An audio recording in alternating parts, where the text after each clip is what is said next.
Emily Parker est née et a grandi dans la petite ville de Maplewood, dans l'Ohio. Ses parents, Richard et Anne Parker, étaient des membres respectés de la communauté.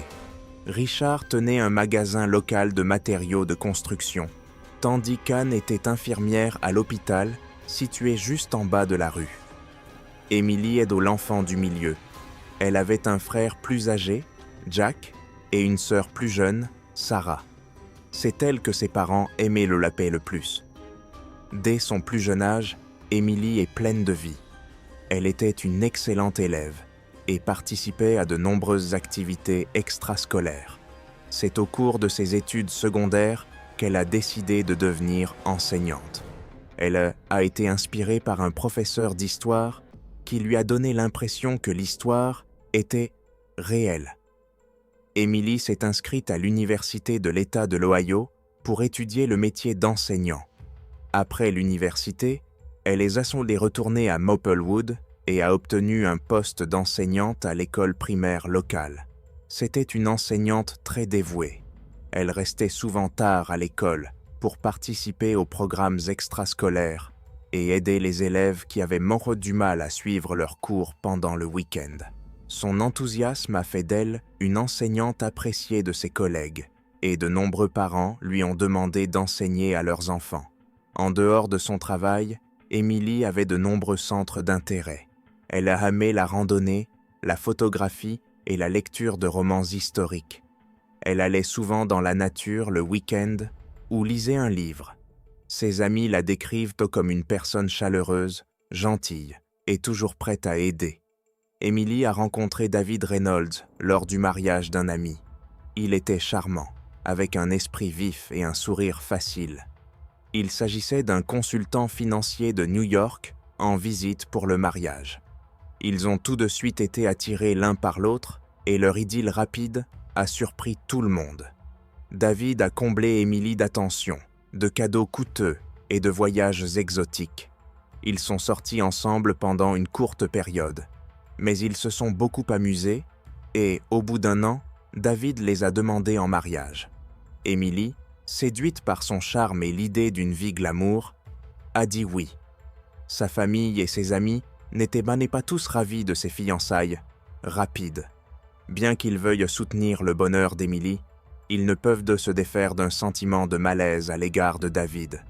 Il avait toujours l'air très élégant, conduisait des voitures de luxe et séjournait dans de beaux hôtels. Mais son mode de vie sophistiqué leur semble un peu étrange, car il est issu d'un milieu simple. Emily a été charmée et a dit à tout le monde que David était son âme sœur.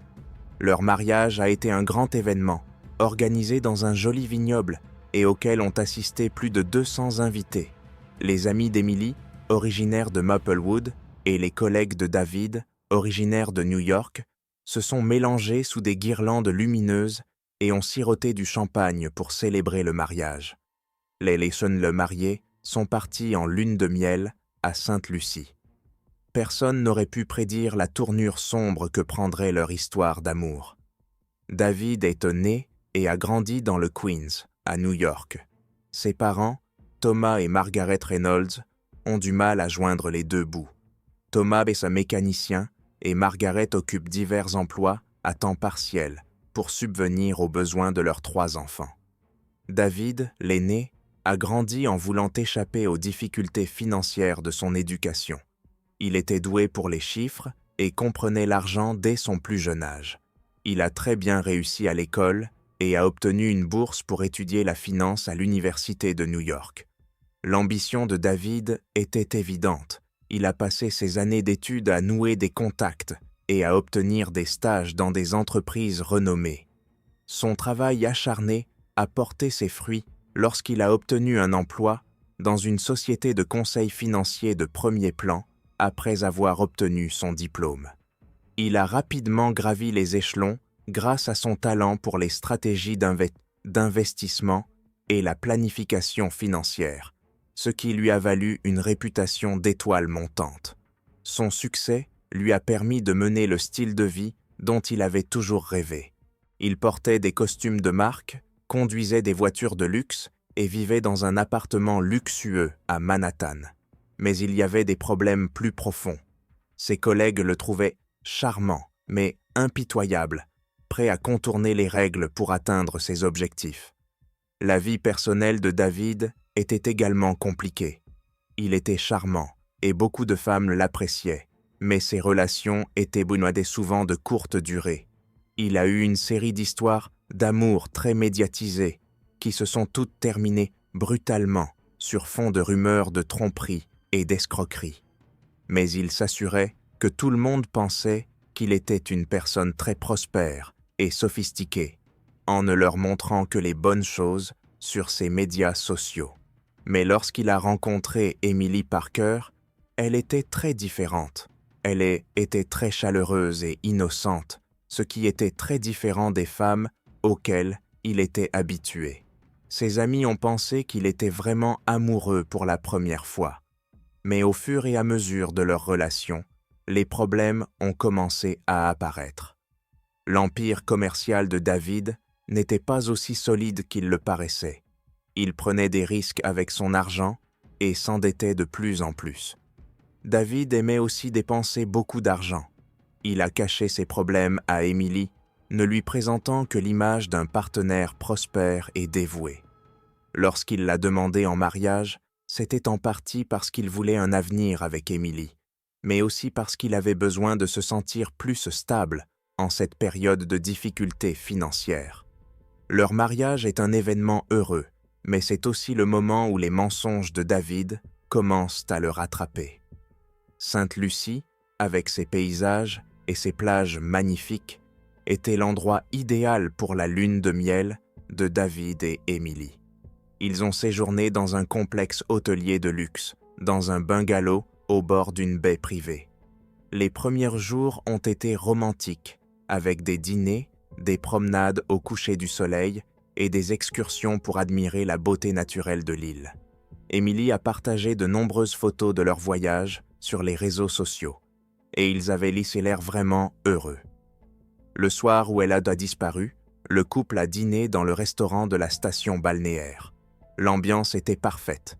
Il y avait de la musique douce et des torches tiki scintillaient dans la brise. Les autres convives ont remarqué que le couple riait et se tenait la main, et ils avaient l'air d'un couple amoureux.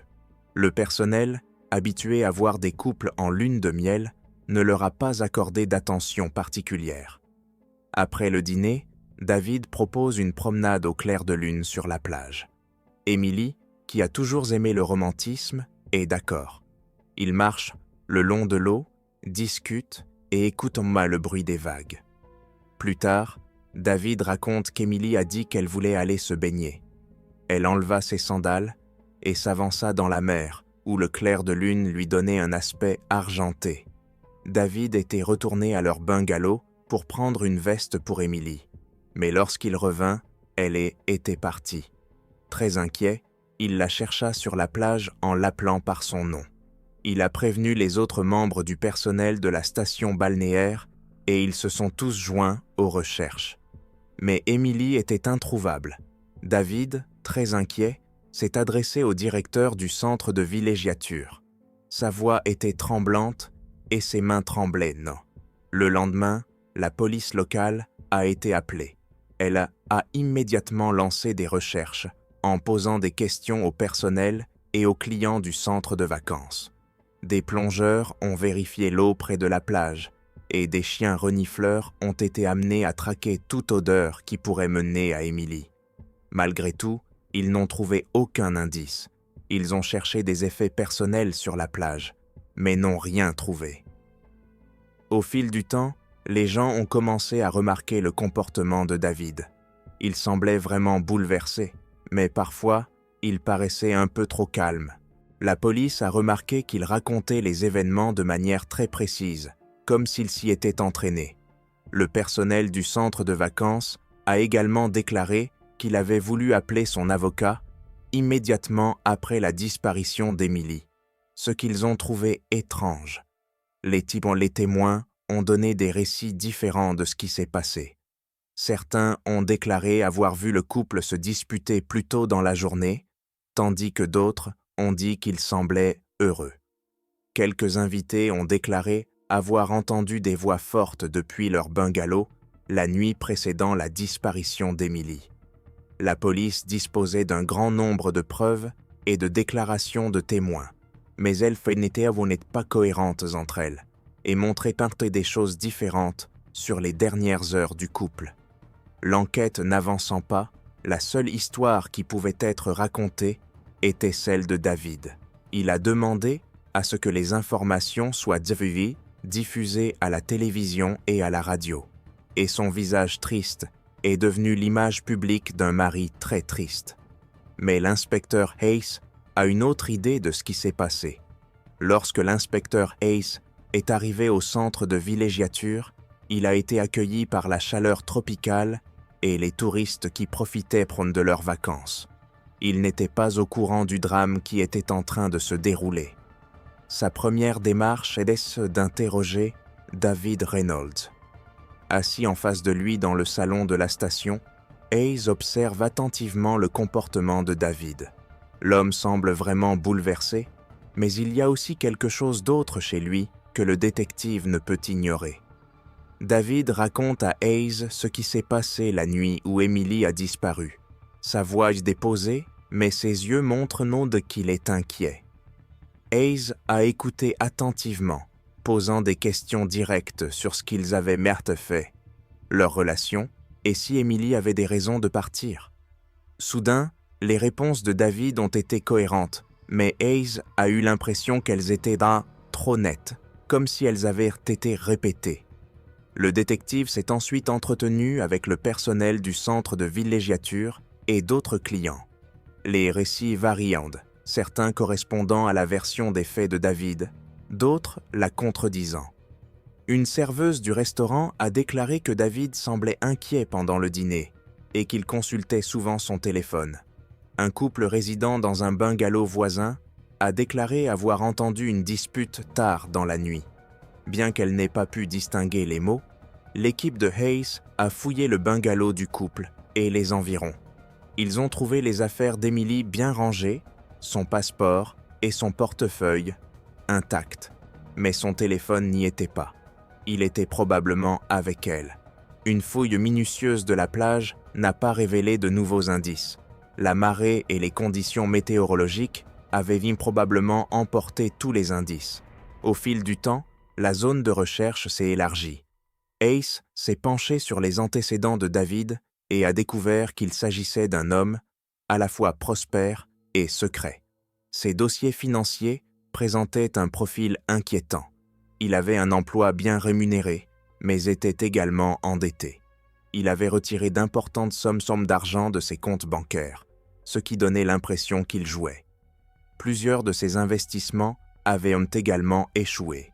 Hayes a parlé aux collègues et aux amis de David à New York et en a appris davantage sur lui. Ils ont déclaré qu'il était charmant, mais peu fiable, qu'il aimait prendre des risques et avoir des relations amoureuses. Un collègue, qui a souhaité garder l'anonymat, a déclaré que David avait récemment été impliqué dans un scandale au travail, faisant allusion à des malversations financières. L'équipe du détective a également examiné les relevés téléphoniques et les relevés bancaires, qui ont révélé un grand nombre de transactions indiquant des problèmes d'argent. Ils ont constaté que David avait effectué plusieurs virements importants vers des comptes situés dans d'autres pays et qu'il avait également emprunté beaucoup d'argent peu de temps avant son mariage. Ces constatations suggèrent que David n'était pas aussi riche qu'il le laissait entendre. Comme les gens commençaient à soupçonner David, l'enquête est devenue plus passionnante. Une lettre écrite de la main d'Emily a été trouvée dans sa valise. Elle était adressée à ses parents et laissait entrevoir le malaise croissant qu'elle éprouvait à l'égard de David. Elle raconte qu'elle a remarqué des choses qui ne collent pas dans ses histoires et ses transactions financières, et qu'elle craint d'avoir fait une grosse erreur en se mariant avec lui. Les preuves s'accumulent et l'inspecteur Hayes commence à comprendre ce qui s'est passé. Mais Emily n'a toujours pas été retrouvée et l'affaire reste incomplète, ce qui est frustrant. Le détective était déterminé à découvrir la vérité, sachant que la lune de miel parfaite cachait quelque chose de bien plus sinistre. Le détective a découvert que David Reynolds avait été malhonnête avec l'argent. L'inspecteur Ace et son équipe ont découvert un réseau complexe de comptes bancaires, d'actifs cachés et de transactions étranges. L'empire commercial de David, que l'on croyait prospère, était en fait en difficulté à cause d'investissements risqués et de dettes importantes. En enquêtant plus avant, Hayes a découvert que David avait été impliqué dans plusieurs entreprises douteuses. L'une d'entre elles l'était un projet de construction de maisons en Floride, qui n'a pas bien fonctionné pour les personnes qui avaient investi dans ce projet. Une autre était une start-up technologique qui a fait faillite, laissant David avec beaucoup de dettes. Combinées à ses activités de jeu, ces dettes l'ont privé d'argent. Les gens ont pensé que les dettes secrètes et les échecs commerciaux de David pouvaient être le signe que quelqu'un avait fait quelque chose de mal. Lorsqu'Emily a disparu, les gens ont commencé à se demander s'il avait des polices d'assurance-vie ou d'autres avantages financiers qu'il aurait pu obtenir.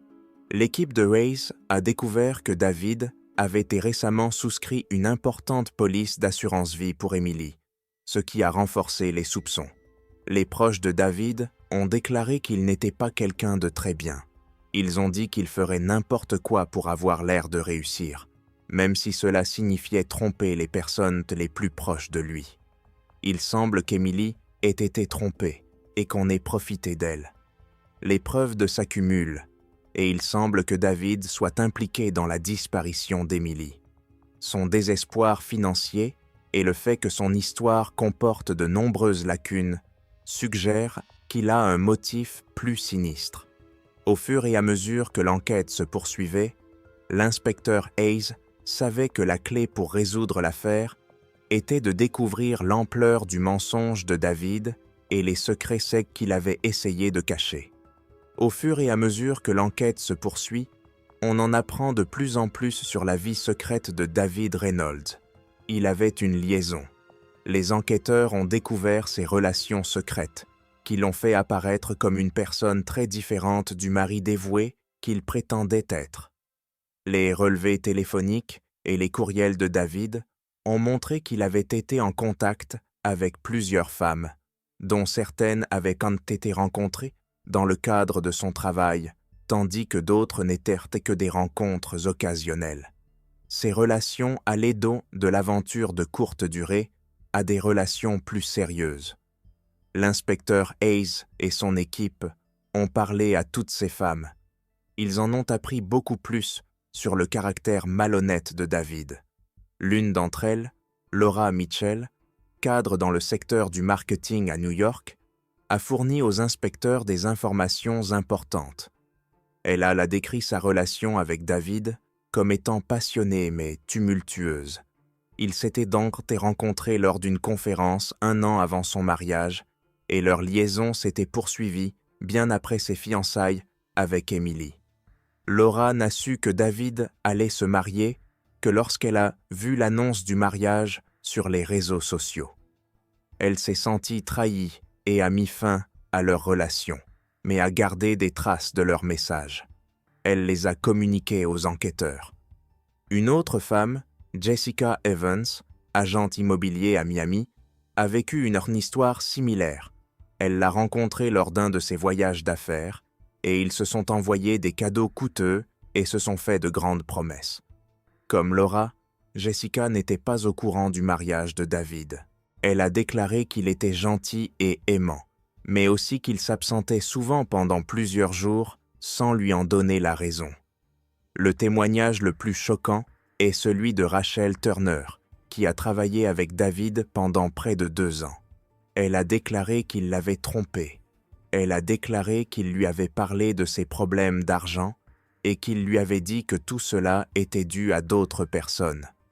Elle était très attirée par lui et lui avait même prêté de l'argent à plusieurs reprises, parce qu'elle croyait à ses promesses de la rembourser une fois qu'il aurait gagné de l'argent avec ses investissements. Ces nouveaux faits ont eu un impact important sur l'affaire. Ils ont montré que David était malhonnête et ont également permis d'expliquer la disparition d'Emily. La vie secrète de David a montré qu'il était capable de garder plusieurs vies secrètes, chacune cachée aux autres, afin de ne pas être pris. Il était doué pour tromper les gens et pour cacher ses problèmes d'argent à Emily. Lorsque ses anciennes amantes ont été interrogées, elles ont dressé le portrait d'un homme animé par un besoin de reconnaissance et de réussite matérielle. Elles ont déclaré qu'il parlait souvent de ses ambitions et de ses rêves, usant de son charme pour que les gens éprouvent pitié de lui et lui donnent de l'argent. Ses relations, tant amoureuses que financières, étaient donc des outils qu'il utilisait pour faire face à sa vie de plus en plus précaire. Ces faits ont eu un impact important sur l'affaire. Ils montrent que David a pu considérer Emily à la fois comme un problème et comme un moyen de s'en sortir. Avec ses problèmes d'argent et la révélation de la vérité, David était soumis à une forte pression. La disparition d'Emily et la focalisation sur David qui s'ensuit menacent de révéler toute sa mascarade. Au fur et à mesure que l'inspecteur Hayes examine les preuves, il devient évident que l'enquête est compliquée. Chaque nouvelle découverte rendait l'affaire plus compliquée, montrant jusqu'où David était prêt à aller pour maintenir sa façade. Le véritable défi consistait à prouver avec certitude qu'il était impliqué, ce qui impliquait de tout découvrir sur sa vie. Alors que l'inspecteur Hayes semblait avoir une bonne idée du rôle de David Reynolds dans la disparition d'Emily, une nouvelle information surprenante est apparue. Une nouvelle personne s'est présentée avec des informations qui ont tout changé. Il s'agit d'Alex Carter, un détective new-yorkais. Alex contacte l'inspecteur Hayes, affirmant détenir des informations importantes sur David Reynolds et ses activités. Intrigué mais prudent, Hayes organise un rendez-vous dans un café sombre. Alex révèle son lien avec l'affaire.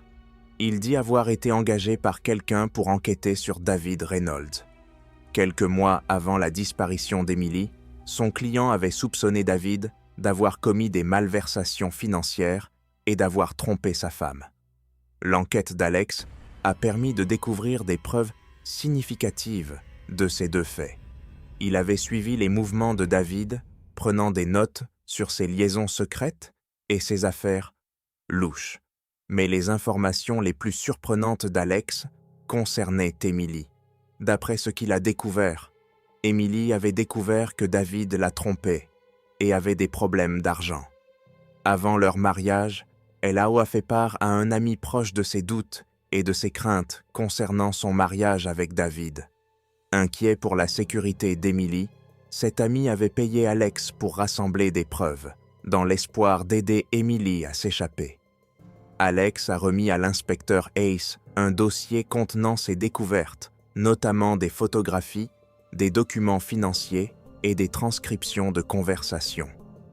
L'une des preuves est l'enregistrement d'une conversation entre David et quelqu'un d'autre. Il parlait d'un signe de plan qui donnait l'impression que quelque chose de grave allait se produire. Cela suggère que David avait planifié quelque chose de grave. Bien que les détails soient vagues, cette nouvelle information a rendu l'affaire beaucoup plus compliquée. Elle suggère qu'Emily était peut-être au courant des projets de David et qu'elle avait pris des mesures pour se protéger. L'inspecteur Hayes pense qu'Emily a peut-être fait semblant de disparaître pour échapper à David, mais il n'y a pas assez de preuves pour le confirmer. L'inspecteur Hayes décide toutefois de poser à nouveau la question à toutes les personnes impliquées.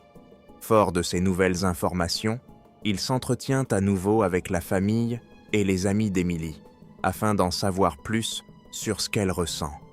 Avant le mariage, sa meilleure amie, Lisa, a déclaré qu'Emily avait été très inquiète dans les semaines précédant le mariage.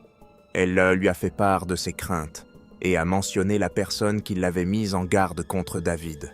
Lorsqu'il a appris la réouverture de l'enquête, David a été surpris et inquiet. Il affirme qu'il n'était pas impliqué dans la disparition d'Emily et que les preuves fournies par Alex Carter sont fausses, mais plus il parle, plus il semble cacher quelque chose. Les nouvelles informations obligent l'inspecteur Hayes à réfléchir à toutes les possibilités. Il se penche davantage sur l'idée qu'Emily pourrait se cacher.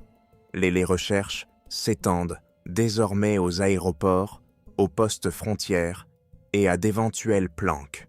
Les médias, qui s'étaient jusqu'alors concentrés uniquement sur David, commencent à spéculer sur le sort d'Emily et sur son rôle éventuel dans le drame en cours. Au fur et à mesure que l'enquête se poursuit, l'inspecteur Hayes se sent de plus en plus poussé à résoudre l'affaire. Les nouvelles informations fournies par Alex Carter constituent des pistes précieuses, mais elles compliquent également l'histoire, rendant plus difficile de déterminer qui était la victime et qui est l'auteur du crime. Hayes savait que la vérité se trouvait quelque part dans tout cela, et il était déterminé à la trouver. La recherche d'Emily Parker a duré des mois, l'inspecteur Hayes et son équipe, suivant toutes les pistes, même celles qui ne semblaient pas importantes. L'affaire est si devenue un sujet brûlant dans les médias. Les gens ont des opinions différentes sur ce qui s'est passé. Certains pensaient que David Reynolds était coupable de quelque chose de grave, tandis que d'autres pensaient qu'Emily avait inventé sa disparition pour échapper à un mariage difficile. Et puis, soudain, ils ont eu une révélation. Un randonneur a trouvé un campement de fortune caché dans la jungle. Parmi les objets qui s'y trouvaient, il y avait des choses qui appartenaient à Emily, notamment un bracelet qu'elle portait souvent. Cette découverte a donné lieu à une nouvelle recherche d'Emily, avec des équipes parcourant la région à la recherche d'autres indices. Elles me l'ont trouvée. Elle était vivante, mais très assoiffée et désorientée. Il s'est avéré qu'Emily avait fait semblant de disparaître. Elle l'avait fait parce qu'elle avait peur et qu'elle avait besoin d'aide. Après avoir découvert que David lui avait menti et qu'elle ne pouvait plus échapper à leur mariage, elle s'est enfuie dans la jungle car elle voulait disparaître à jamais. Mais les conditions de vie difficiles ont eu raison de sa santé. Lorsqu'elle a été retrouvée, les gens se sont sentis à la fois soulagés et en colère. Si beaucoup se réjouissaient de la retrouver saine et sauve, on parlait surtout de ses actes et du traumatisme qu'elle avait subi. L'inspecteur Hayes a beaucoup parlé à Emily pour savoir ce qui s'était passé. Elle a décrit la pression qu'elle a ressentie lorsqu'elle a découvert la tromperie de David et ses problèmes d'argent. La goutte d'eau qui a fait déborder le vase, c'est la dénonciation anonyme d'Alex Carter. David Reynolds a été arrêté et inculpé de plusieurs crimes, notamment de fraude, de détournement de fonds et d'association de malfaiteurs. Les preuves fournies par Alex Carter, combinées aux témoignages d'Emily, ont permis de monter un dossier solide contre lui. Le procès a révélé à quel point David était malhonnête. Son argent provenait de la malhonnêteté et d'activités illégales. Le jury l'a reconnu coupable de tous les chefs d'accusation et l'a condamné à 10 ans de prison. Les suites de l'affaire ont été très difficiles pour toutes les personnes impliquées. Emily est retournée à Maplewood où elle a entamé un long processus de guérison. Avec le soutien de sa famille et de ses amis, elle est devenue une fervente partisane des victimes d'abus domestiques et a raconté son histoire pour aider d'autres personnes dans des situations similaires. La fascination des médias pour sa vie a fini par s'estomper, mais Emily est restée un symbole de la force que l'on peut avoir et de la manière dont on peut survivre. L'inspecteur Hayes a déclaré qu'il s'agissait de l'une des affaires les plus difficiles de sa carrière. Ce fut un voyage à travers des couches de tromperie et de fragilité humaine, révélant les sombres complexités de l'amour, de la confiance et de la trahison. Bien que la fin ne soit pas totalement satisfaisante, elle a permis de rendre justice aux personnes concernées et de tourner la page.